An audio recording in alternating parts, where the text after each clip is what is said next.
इन नफ्सियात, तिब और समाजी बहबूद सबकी मुत्तफिक राय है कि हर दूसरा आदमी आसाबी दबाव, हर चौथा आदमी अंजाइना और हर छठा आदमी आंख सांस के मसले से दोचार है। ट्रैफिक का अजधाम, धुआं छोड़ती गाड़ियां, हान पर हान, सिया काला धुआं सांस और खून में बस रही है।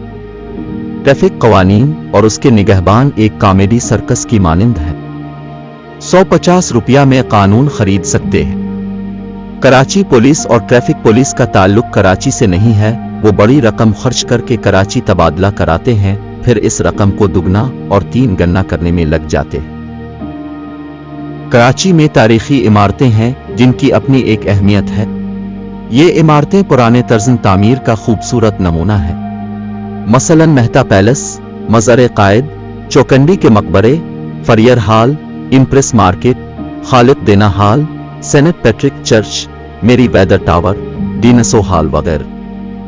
एक चिड़ियाघर भी है, मालूम नहीं जानवर किस हाल में है, क्योंकि शिकायत थी कि जानवर भी इंसानी बदउनवानी का शिकार हो रहे हैं। कराची में अब भी चंद लाइब्रेरी बाकी हैं, जैसे डिफेंस लाइब्रेरी, टिमोरिया library, Mahmud Hasan library, Liaquat hall library और इब्राहिम भाई ऑडिटोरियम लाइब्रेरी। इसके अलावा कुछ लाइब्रेरी और थीं जो अब गुमनाम हैं। किताबों की दाकानें और कुतुब खाने अब खत्म होते जा रहे हैं। कराची शहर की मुआशरत रोजमर्रा मामूलात के ताबे होती जा रही है। जिंदगी में घरेलू, दफ्तरी और कारोबारी मसाइल ने ज्यादा जगह बना ली है। अदब, शायरी, फनून में लतीफ़ा और ज़ौक़ का जमालियात के शदाई कम सही उनकी आसूदगी का सामान बहुत कम रह गया है। वो नस्ल जो क़याम में पाकिस्तान के बाद कराची की रौनक का बाइस थी और एक असासा थी, वो ना रही। नई नस्ल नए झमेलों में उलझती रही, इसलिए मज़कूरा शोबों पर तवज्जो कमतर रही। अब लोगों के पास टीवी और मोबाइल के सिवा कोई तफरी नहीं रही है।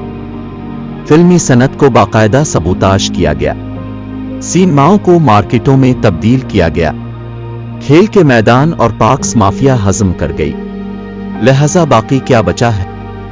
स्कूलों की हालती जार कराची में यूं के 4 कमरों में पाबंद हैं। बच्चों के लिए खेल और तफरी के मौके कम से कम हैं, बल्कि नहीं है। यही वजह है कि बंदर वाला डुगडुगी बजाकर 100 आदमी जमा कर लेता है। यह हमारी क्लासिक तफरी है। एक दौर में कराची में मोइन अख्तर, उमर शरीफ और अनवर मकसूद तफरीही प्रोग्राम कर लेते थे, अब वो भी नहीं है। नौजवानों में इसी वजह से आसाबी दबाव बढ़ रहा है। मन में बेजारी, मायूसी और अदम बर्दाश्त नुमायां है। हर नौजवान की ख्वाहिश ये है कि किसी तरह बैरून मुल्क चला जाऊं, वहां मेहनत करके कुछ पैसे कमा सकूं और सुकूनत इख्तियार कर लूं।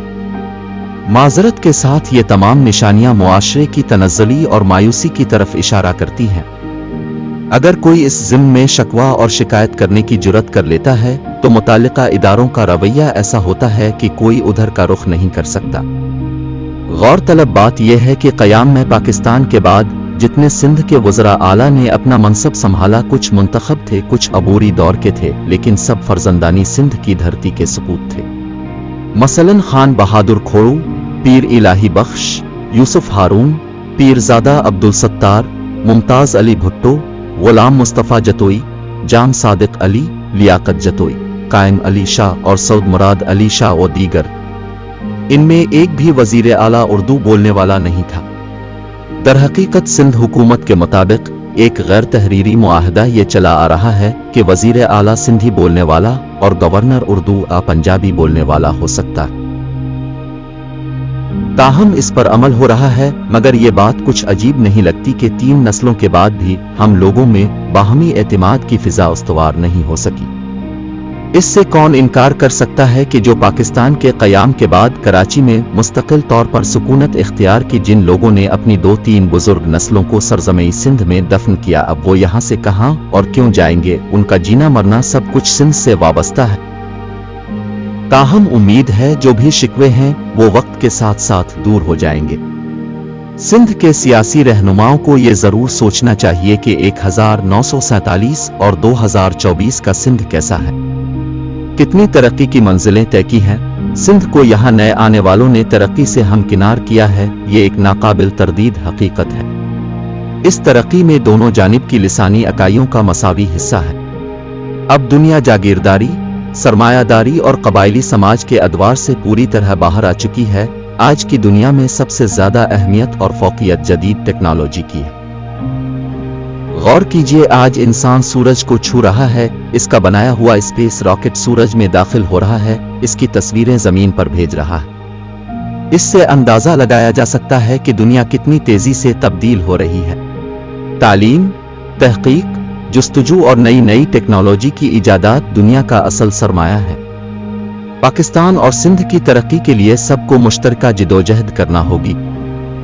कराची ने गुजरे 20-25 वर्षों में बहुत मसाइब झीले हैं, नाकर्दा गुनाहों की सजाएं भुगती हैं, अरसा तक लहूलुहान रहा है।